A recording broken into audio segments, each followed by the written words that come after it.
கர்த்தருடைய பரிசுத்தமுள்ள நாமத்துக்கு மகிமை உண்டாவதாக. Glory be to the holy name of the Lord.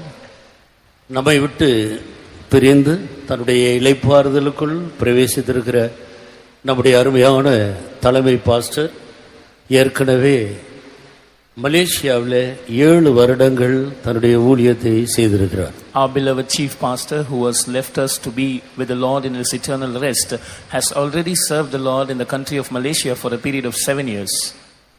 அங்கு உள்ளதான சென்ட்ரல் மதர் மற்றும் எல்லா கிளை சபைகளில் உள்ள ஊழியக்கார பாஸ்டர்ஸ், எல்டர்ஸ், சிஸ்டர்ஸ் எல்லாரும் தங்களுடைய அனுதாப செய்தியை தெரிவித்துக் கொள்கிறார். The center mother over there, all the pastors and all the local brothers and sisters who are serving the Lord in Malaysia have expressed their condolence over pastor's demise. கர்த்தருடைய நாமத்துக்கு மகிமை உண்டாகட்டும். Glory be to the name of the Lord. இந்த அருமையான pastor நானும் ஏறக்குறைய 44 வருடங்கள் பழகியிருக்கிறோம். I and this beloved pastor have been acquainted for a period of over 44 years. நாங்கள் இருவரும் ஒன்றாக சேர்ந்து நம்முடைய இந்த சபைக்கு, டிபிஎம் சபைக்கு வருவதற்கு முன்பாக ஒரு 4 வருடங்கள் சகோதரி சாரால் நவரோஜி அவர்களுடைய சபையிலே ஊழியம் செய்தோம். I and pastor were co-workers in the ministry that was pioneered by sister Saral Navroji before we came into this TPM ministry. ஏறக்குறைய ஒரு 2 வருடங்கள் வேலூரில் நாங்கள் ஊழியம் செய்து கொண்டிருந்தோம். For a period of 2 years we were serving the Lord together in Velur. வேத வசனம் சொல்லுகிறது போல சியோனை சுற்றி உலாவி அதனுடைய கொத்தளங்களை எண்ணுங்கள். As the word of the Lord says, go round about Zion and count the bulwarks thereof. 1974 வருடம் முதல் இந்த வருடம் வரைக்கும் நமக்குள் மகிமைக்குள் பிரவேசித்து படித்திருக்கிற இந்த சியோனை 44 வருடங்களாக நான் சுற்றி உலாவி அவருடைய கொத்தளங்களை பல சந்தர்ப்பங்களில் எண்ணி இருக்கிறேன். This beloved saint who has entered glory and whose mortal remains lie before us here, I have been going round about his life that was shining as Zion, and I have been telling the bulwarks thereof. இரவும் பகலும் ஏறக்குறைய ஒரு 1.5 வருடத்திலிருந்து 2 வருடங்கள் வரைக்கும் நாங்கள் ஒன்றாக சமைப்போம், ஒன்றாக சாப்பிடுவோம், ஒன்றாக விசிட்டிங் போவோம், ஒன்றாக துவைப்போம். இப்படி இரவு பகலாக நாங்கள் 2 பேரும் ஒன்றாக சேர்ந்து கர்த்தருடைய ஊழியங்களை செய்திருக்கிறோம். For about 1.5 years to 2 years, we were together going visiting, we were together cooking, we were together praying, we were together washing our clothes, and we were serving the Lord together. ஒரு தேவனுடைய ஊழியக்காரரை கர்த்தர் பிரித்தெடுப்பதனுடைய நோக்கம் குமாரனாகிய இயேசுவை இவர்களுடைய ஜீவியத்திலே வெளிப்படுத்தி காட்டும்படியாகத்தான் ஆண்டவர் ஊழியக்காரர்களை பிரித்தெடுக்கிறார். The primary purpose of the Lord separating the servants of God for himself is that he might reveal his son Jesus Christ through their lives. அவ்விதமாக கர்த்தராகிய இயேசுவை இவர் தன்னுடைய இந்த 44 வருடங்களாக இவர் மூலமாக வெளிப்பட்ட தெய்வீக சுபாவங்கள் ஏராளம். Even so, for this period of 44 years, the Lord Jesus Christ, in other words, the divine characters of the Lord Jesus Christ were revealed through his life. இந்த 44 வருடங்களாக அவருடைய வாழ்க்கையில் அவர் கோபப்பட்டதை ஒரு நாள் கூட நான் கண்டதே இல்லை. For about 44 years that I have been observing his life closely, I have never seen him getting angry, not even once. நான் சில சந்தர்ப்பங்களில் சத்தமாக பேசியிருக்கிறேன். I have lifted my voice out of anger and spoken many times. அந்த சந்தர்ப்பங்களில் அவர் சிரித்துக்கொண்டு அமைதியாக பதில் கொடுப்பார். At such time he used to have a smile on his face and reply in a very calm manner. ஒரு நாள் கூட அவர் பதஷ்டப்பட்டு எந்த ஒரு வார்த்தையும் அவர் கடினமாக பேசினதை என்னுடைய அனுபவத்தில் நான் பார்த்ததே இல்லை. In my experience, I have never seen him getting hasty and speaking angrily. எப்போதும் எல்லா பகுதியிலேயும் அவர் மிகவும் சுத்தமாக இருப்பார். In every aspect of his life, he used to be very clean always. கிச்சனில் உள்ள பாத்திரங்கள் அழுக்கா இருக்கிறதை அவர் விரும்புகிறதில்லை. அதை எடுத்து அவரே கழுவி சுத்தமாக வைப்பார். He did not like the vessels in the kitchen being dirty, and when he sees such things, he immediately will wash them. தன்னுடைய துணியில கூட ஒரு சின்ன கரை இருக்கு அவர் விரும்ப மாட்டார். He will not wish to have even a little spot in his garments. நாங்கள் தங்கியிருந்த வீட்டை அடிக்கடி பெருக்கி சுத்தமாக வைப்பார். In the house that we stayed, he used to clean it very often, and that was very clean. அதுபோலதான் அவருடைய பேச்சு வார்த்தைகள் ஜீவியத்திலேயும் அவர் அதிக சுத்தத்தை விரும்பி ஜீவித்தவர். Not just outwardly, even in his words, in his walk of life, in his every aspect of his conduct with others, he preferred to be pure. சுத்தம் என்பது பரலோகத்திலிருந்து இறங்கி வருகிற ஞானத்தின் ஒரு பகுதி. Purity is one aspect of the wisdom that comes from above. மறுபடியும் தேவன்தான் அந்த ஞானத்தை அவருக்கு கொடுத்து எல்லாருக்கும் மாதிரியாக உள்ளும் புறமும் ஒரு சுத்தமான ஜீவியம் செய்ய கர்த்தர் அவருக்கு உதவி செய்தார். God gave him that cleanliness inside out and enabled him to be a role model for everyone in that regard. யாவரோடும் சமாதானமாக இருப்பார். He used to be at peace with everyone. அவரோடு மனஸ்தாபம் உள்ளவர்கள் வருத்தம் உள்ளவர்கள் யார் என்று பார்த்தால் என்னை பொறுத்தவரையில் யாருமே இதுவரைக்கும் இருந்ததாக எனக்கு தெரியவில்லை. If you examine to find out someone who is having any bitterness or hatred towards pastor, I don't think so there will be anyone. ஆடம்பரமான ஒரு பொருளும் அவரிடத்தில் இருக்காது.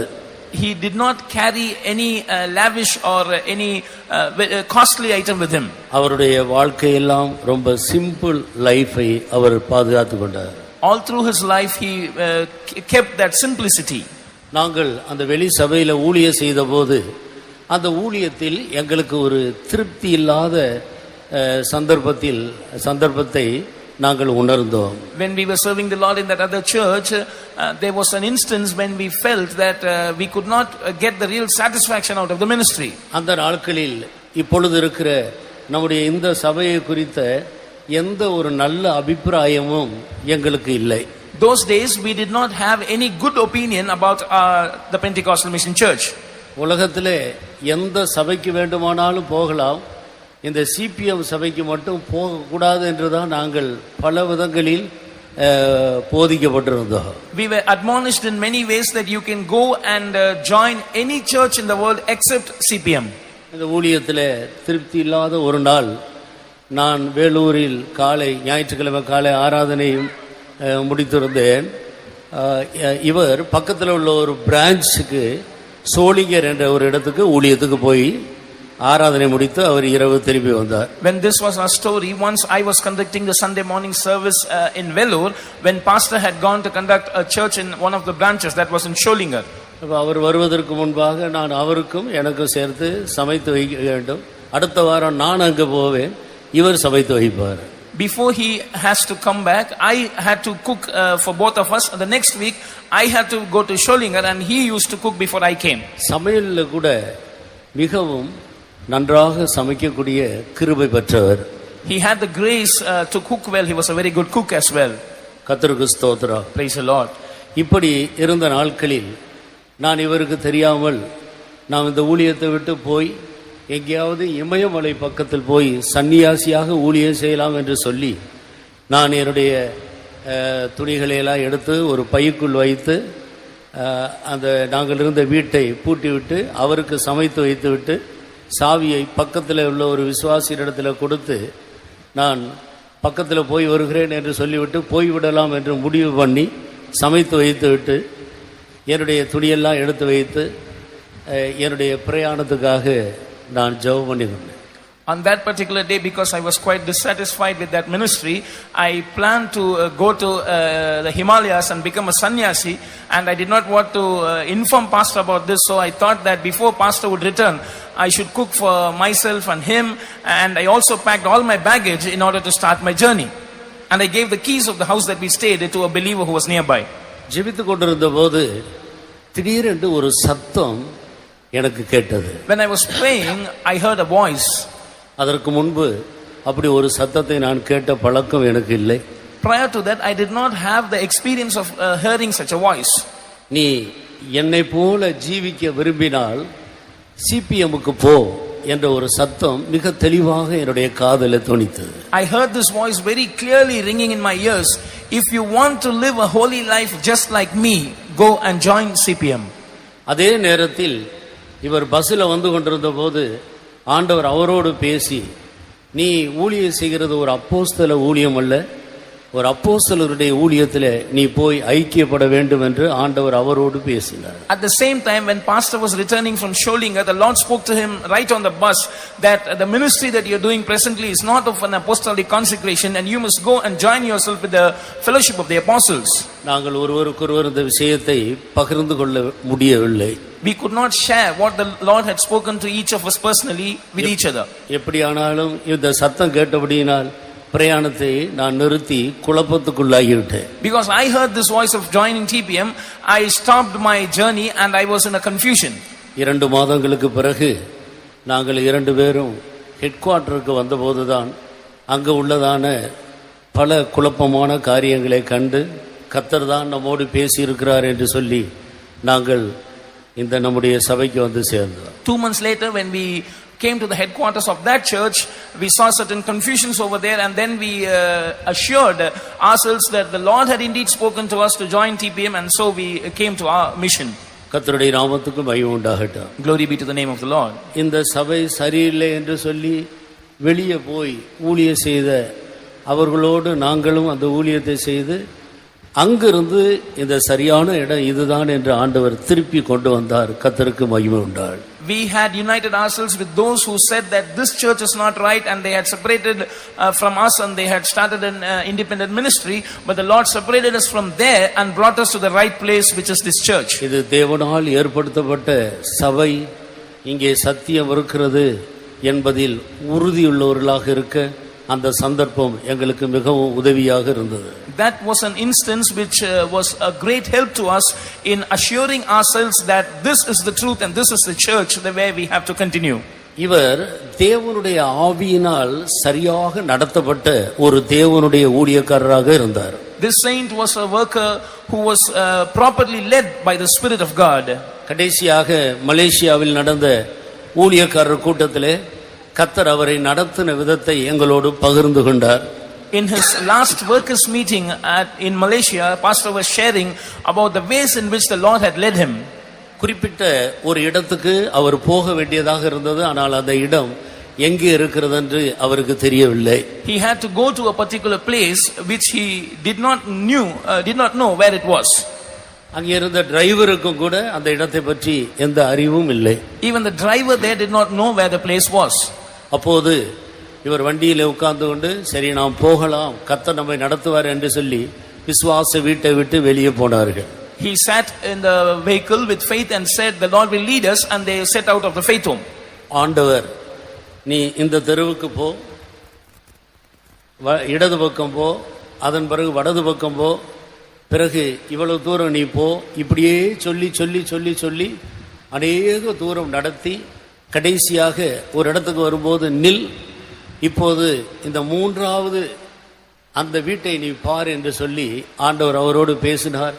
அவர் சொல்ல சொல்ல டிரைவரும் கூட லெஃப்ட் ரைட்டு இப்படியே திருப்பி திருப்பி திருப்பி திருப்பி நில் என்று சொன்ன இடத்தில் போய் நின்று பார்த்தபோது எந்த வீட்டுக்கு போக வேண்டுமோ அந்த வீட்டுக்கு வாசல்ல ஆண்டவர் சரியாய் கொண்டு போய் நிறுத்தினார். The Lord started speaking with our pastor, go straight, take left, and then take right, go to this distance, and finally when they stopped at a point, the Lord said, look at the 3rd house on the right, and as the Lord was speaking to pastor was giving instruction to the drivers, and finally they landed in that house where they had to go.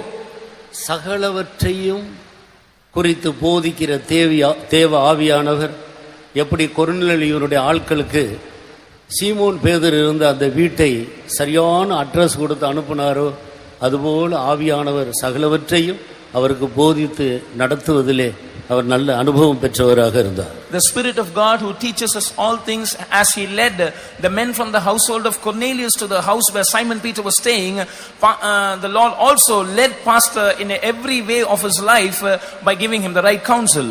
அவர் யாரையும் சார்ந்து கொள்ளுகிறதில்லை. Pastor did not rely on anyone. நாங்கள் 44 வருடம் பழகினாலும் ஒரு நாளும் அவர் என்னை சார்ந்து கொண்டதில்லை, நான் அவரை சார்ந்து கொள்ள அவர் விட்டதும் கிடையாது. Though we had this fellowship for about 44 years, pastor was never dependent on me, neither did he allow me to rely on him. அவருடைய நேசருடைய மார்பில் மட்டும் சார்ந்து தன்னுடைய ஜீவியத்தையும் ஊழியத்தையும் கட்டி எழுப்பின ஒரு தேவனுடைய மனிதன். He was a man of God who built his life and ministry leaning only upon the breast of his beloved.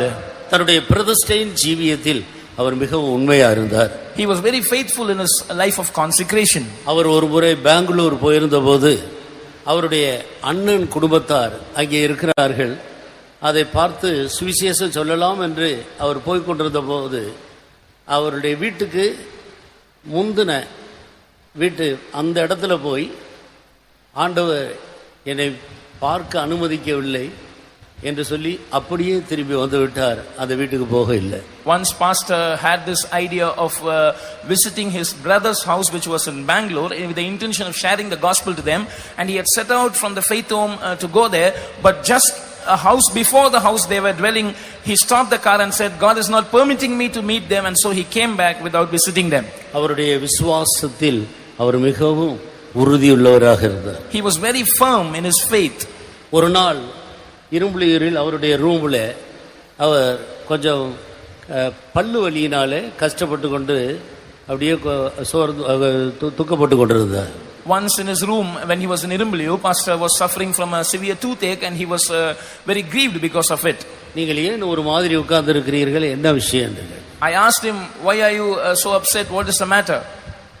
அப்ப சொன்னார், எனக்கு இருக்கிறது ஒரே ஒரு பல்லு தான், அந்த பல்லு கொஞ்சம் ஆடி தொந்தரவு கொடுத்து கொண்டிருக்கிறது என்று சொன்னார். He said, I have only one tooth left and that is also giving me trouble, it is paining. ஒரு பல்லு தானே, அதை புடுக்கி போட்டுட்டு தேவைன்னா வேற பல்லு கட்டிட்டு போக வேண்டியது தானே, என்னத்துக்கு அதுக்காக உட்கார்ந்து கஷ்டப்படுகிறீர்கள் என்று நான் சும்மா வழக்கமா பேசுறது போல பேசு. I said casually that it is one teeth, after all you can pluck it out, and if you want you can keep dentures and carry on. அவர் சொன்னார், என்னுடைய 31 பல்லையும் ஆண்டவர் தான் புடுங்கினார், இந்த 32வது பல்லையும் அவரே புடுங்கட்டும் என்று காத்துக்கிட்டு இருக்கிறேன்னு சொன்னார். He said God took out all the 31 teeth and I am waiting for this particular one also to be taken by the Lord. அடுத்த நாள் காலையில் அவரை போய் பார்த்தபோது அந்த 32வது பல்லை ஆண்டவர் புடுங்கி விட்டார், எனக்கு இப்பொழுது பல்லே இல்லை, எல்லாம் முடிந்தது என்று. The next morning when I went to visit him, he said the Lord has taken the 32nd also, now it is all finished, I have no more teeth left. வேற பல்லு அவர் கட்டவில்லை. He did not keep dentures.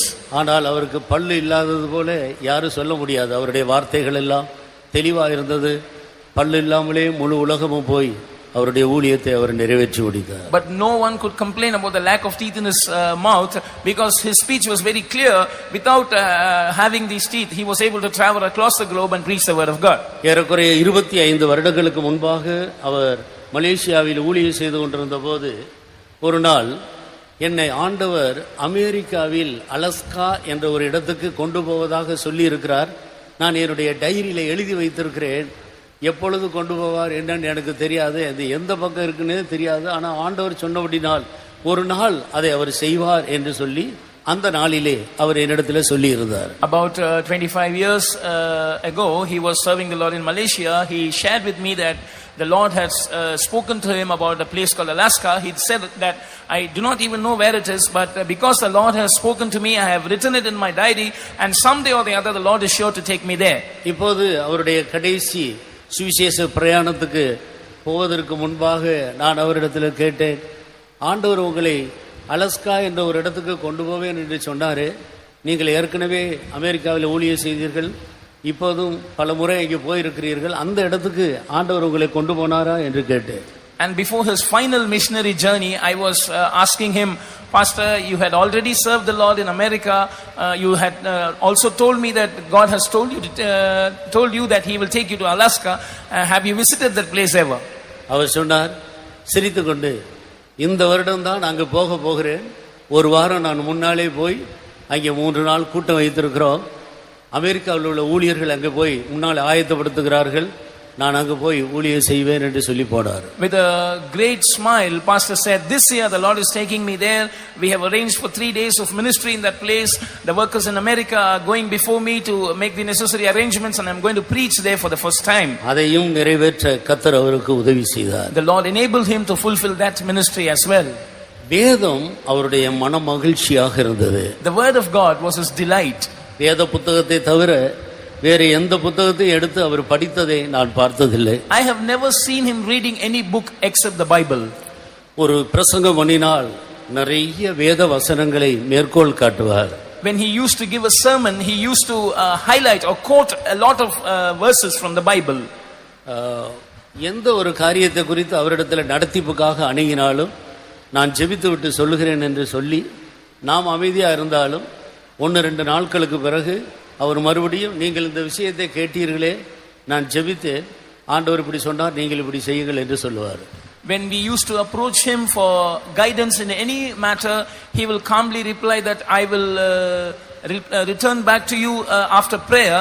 And when we used to be quiet waiting for his reply, he used to call up and he used to say that you asked for this matter, isn't it? The Lord has told this to me and you can do like this. கர்த்தராகிய இயேசுவை போல அவரும் கூட ஊழியத்திலே நெருக்கப்பட்டும் ஒடுக்கப்பட்டும் சில சந்தர்ப்பங்களில் அவர் மிகவும் நெருக்கப்பட்டிருந்ததை நான் கேட்டிருக்கிறேன். Just like the Lord Jesus Christ, I have also heard about his ministry that he was afflicted and oppressed several times. அமெரிக்காவில் இருந்த நாட்களில் அவர் நெருக்கப்பட்டதை குறித்து விசுவாசிகளின் மூலம் நான் கேள்விப்பட்டேன். When he was serving the Lord in the States, I heard about his afflictions through believers. ஆனால் இவரோ தன்னுடைய வாயை திறக்கவே இல்லை. But pastor did not open his mouth. கர்த்தர் அவரை அமைதியாக அழகாக நடத்தி சென்றார். The Lord led him in a quiet and beautiful manner. ஒரு சந்தர்ப்பத்தில் டெல்லி கன்வென்ஷனுக்காக நானும் போயிருந்தேன், அவரும் அங்கே வந்திருந்தார். Once I had to go for a Delhi convention and pastor was also there. அப்போது அவர் கொஞ்சம் சுகவீனப்பட்டு விட்டார். Pastor fell sick. அவரை டெல்லி கன்வென்ஷன் முடிந்த பிறகு ஏரோப்ளேன் மூலமாக சென்னைக்கு அவர் வர வேண்டியதாக இருந்தது. அவரோடு கூட நானும் அவருக்கு உதவியாக என்னை அழைத்தார், நானும் கூட வந்தேன். Pastor had to fly back to Chennai after the convention because he was sick. He requested me to accompany him and so I came as a help to him. பிளேன்ல இருக்கும்போது மிகவும் அடிக்கடி கஷ்டப்பட்டு வேதனைப்பட்டு கொண்டே இருந்தார். When we were on the plane, pastor was suffering severely. அது மூணு சீட்டு உள்ள பகுதி, நடுவில் அவர் இருந்தார், இந்த பக்கத்தில் நான் இருந்து அவருக்கு என்னால் முடிந்த உதவியை செய்து கொண்டிருந்தேன். அந்த பக்கத்தில் இயேசுவை அறியாத ஒரு மனிதன் உட்கார்ந்து கொண்டிருந்தார். It was a 3-berth seat and on the right side a man who did not know God was seated. Pastor was seated in the middle seat and I was in the left helping him whatever possible. சென்னைக்கு வருகிற வரைக்கும் இவர் கஷ்டப்பட்டு கொண்டிருந்தார். அதனால நான் அவர் இடையில ஏதாவது திட்டுவாரோ அவர் ஏதாவது சொல்லி விடுவாரோ என்று நான் பார்த்து கொண்டே இருந்தேன். ஆனால் சென்னைக்கு வருவதற்கு கொஞ்சம் முன்னால ஐயா யாரு, எங்க இருக்கிறாங்க, இவ்வளவு நல்லா இருக்கிறாங்களே, இவங்களுக்கு என்ன கஷ்டம் என்று அவர் ரொம்ப அன்பாக விசாரிக்க ஆரம்பித்து விட்டார். And I was hesitant that this man who did not know God will be troubled by pastor's sickness and he will shout something, but that man was very quiet and when we were about to get down he said this looks like a saint and what is the problem that he is suffering with? திடீரென்று அந்த விமானத்திலிருந்து பிரயாணம் செய்த ஒரு சகோதரி நிறைய நகையெல்லாம் போட்டுக்கொண்டு ஆடம்பரமான ஒரு வஸ்திரங்களை உடுத்திக்கொண்டு திடீர்னு நாங்கள் இருந்த இடத்துக்கு வந்து ஐயாவுக்கு நான் ஏதாவது பணிவிடை செய்யணுமா என்று சொல்லி திடீர்னு அந்த சகோதரி கேட்டார். And there was a sister who was clad in very lavish garments and she was also having a lot of ornaments over her neck and she suddenly came near our seat and said can I serve this man of God in any way possible? அந்த சகோதரிக்கும் எங்களுக்கு எந்த சம்பந்தமும் கிடையாது. She was in no way connected to us. யாரென்றே தெரியவில்லை. We did not know who she was. திடீரென்று எழுப்பி கம்பீரமாக வந்தார்கள். வந்து பக்கத்தில் வந்து ஐயாவுக்கு நான் ஏதாவது பணிவிடை செய்யணுமா சொல்லுங்க, என்ன வேணாலும் நான் உதவி செய்கிறேன்னு சொல்லி. Very boldly she came near us and said should I help this man of God in any way, please tell me. தேவனுடைய கண்களில் ஏராளமான கிருபை பெற்றவர், மனிதர்கள் எல்லாருடைய கண்களிலே அவர் அதிகமான தயவு பெற்றவராக இருந்தார். This saint who found grace in the eyes of God was also in favor in the eyes of men. சொல்லுவதற்கு எவ்வளவோ விஷயங்கள் இருக்கிறது, நான் சுருக்கிக் கொள்கிறேன். I had a lot of things to share about him but I want to end up my words. நீதிமான்கள் இந்த பூமியிலிருந்து எடுக்கப்படுவது இந்த பூமிக்கு அழிவு சமீபமாக இருக்கிறது என்பதை மிக தெளிவாக காட்டுகிறது. Righteous men being caught up from this earth denotes very clearly that this world is awaiting a judgment or destruction. Sodom கொமோராவிலே நீதிமான்கள் எல்லாம் ஆண்டவருக்கு பயந்தவர்கள் போன பிறகு கடைசியா லோத்து குடும்பத்தை சேர்ந்த 4 பேர் மட்டும் இருந்தார்கள். அந்த தேசம் அழிவுக்கு வந்தது.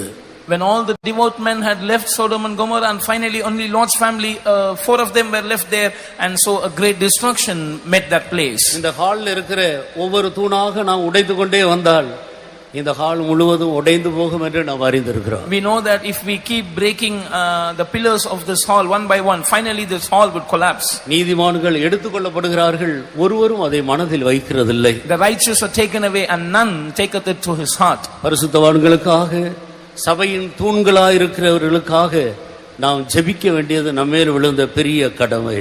It is our responsibility and duty to pray fervently for the saints of God, for those who are the pillars of the church. தொடர்ந்து இந்த சபைக்கு பொறுப்பாயிருந்து சபையை நடத்துகிற எல்லா பரிசுத்தவான்களுக்காக நாம் எல்லாரும் சேர்ந்து ஜெபித்து அவர்களுக்கு நல்ல ஆரோக்கியத்தை தரும்படியாக உதவி செய்வோம். கர்த்தர் நமக்கு உதவி செய்வாராக. Shall we all continue to pray and support the leaders who are going to guide the church, so that the Lord might give good health and strength to them and be with them.